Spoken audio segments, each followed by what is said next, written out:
Do you use the internet at all? Yes, I do. Yeah, quite a lot, in fact. Do you use it to gather news, to like a newspaper, but... Well, I surf around a lot, actually.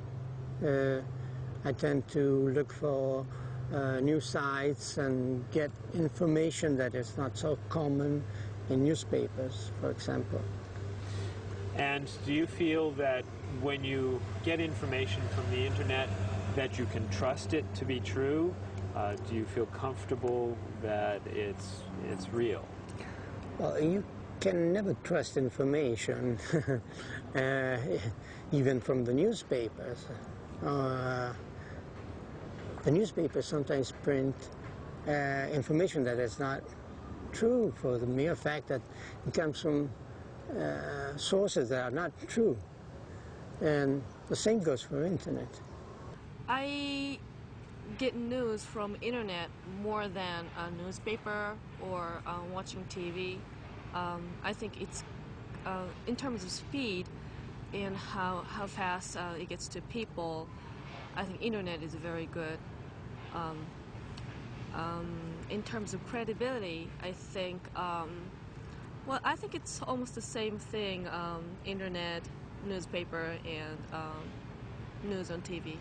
I probably put too much faith in what I read, although I try to use various sources in getting my news. That's one way I judge to know if I'm reading is the truth or not.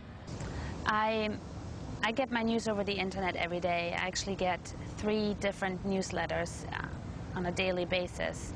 I get one from Austria, I get one from the USA, and I get one from Great Britain. So I get international news, and thus can also evaluate which news are really, in the end, the real news, because I get them from all different sources.